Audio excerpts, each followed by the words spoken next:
खुलुमबाय स्टुडियो आं रबिन बसुमतारी आरो बे समाव पीएम किसान सम्मान निधि बिथांखिनि सायाव मोनसे गोनांथार रादाब फोसावनो आवगायदों। नोंथाङाबो पीएम किसान सम्मान निधि बिथांखिनि मुलाम्फागिरि नामा? जुदि नोंथाङाबो पीएम किसान सम्मान निधि बिथांखिनि मुलाम्फागिरि अब्ला बे खौराङा थारैनो नोंथांनि थाखाय। नोंथाङाबो 20थि किस्तिखौ नेनानै दङब्ला नोंथांनि नेनाया जोबनो थांगासिनो दं आरो बे किस्तिखौ मोननो थाखाय नोंथाङा गाव-गावनि मावनो गोनां हाबाफारिफोरखौ मावनानै लाथारनांगोन। नङाब्ला नोंथांनि बे 20थि इनस्टलमेन्ट एबा किस्तिया फेलें जानो हागौ।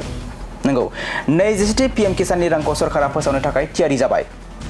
आबादारिफोरा बे हाबाफारिनि सिङाव गावसोरनि केवाईसी आरो गुबुन-गुबुन गोनां नेमखान्थिफोरखौ आबुं खालामथारनांगोन। आबादारिफोरनि थाखाय जायखिजाया स्किमजों सोमोन्दो गोनां सोंलुफोर जेरै केवाईसी, आधार लिंक, मबाइल नम्बरफोरखौ आपडेट खालामनाया गोनांथार। बेनि अनगायैबो जुदि सोरबा आबादारिया 20थि किस्तिनि राननायनि उनाव रांखौ मोनाखैब्ला बिथांमोनहा किस्तिनि दाहारजों सोमोन्दो गोनां जेंनाफोरनि थाखाय मावख'आव थांनानै सुलाद लाहैनो हागोन। खौरां मोननाय बायदिब्ला पीएम किसान स्किमनि 20थि किस्तिखौ बोहैथि दान एबा नबेम्बर दानावनो हगारनायनि मिजिं दं। नाथाय मावख'आरि खालारखौ दासिमबो रोखा खालामनाय जायाखै। मख'नो गोनांदि सरकारा दैबाना आरो हा गिसिखानायजों खहा जानाय जम्मु काश्मीरनि आबादारिफोरनो पीएम किसान सम्मान निधि बिथांखिनि 20थि किस्तिखौ रानना होखांबाय।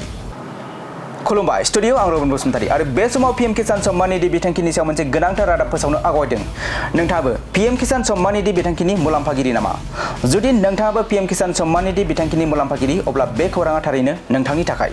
नोंथाङाबो 20थि किस्तिखौ नेनानै दङब्ला नोंथांनि नेनाया जोबनो थांगासिनो दं आरो बे किस्तिखौ मोननो थाखाय नोंथाङा गाव-गावनि मावनो गोनां हाबाफारिफोरखौ मावनानै लाथारनांगोन। नङाब्ला नोंथांनि बे 20थि इनस्टलमेन्ट एबा किस्तिया फेलें जानो हागौ।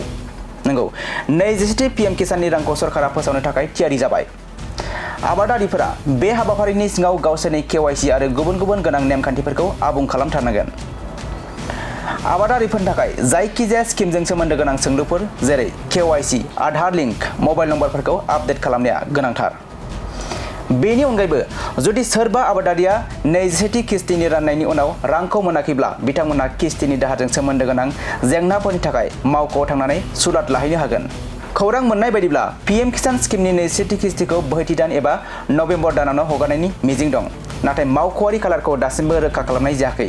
मख'नो गोनांदि सरकारा दैबाना आरो हा गिसिखानायजों खहा जानाय जम्मु काश्मीरनि आबादारिफोरनो पीएम किसान सम्मान निधि बिथांखिनि 20थि किस्तिखौ रानना होखांबाय।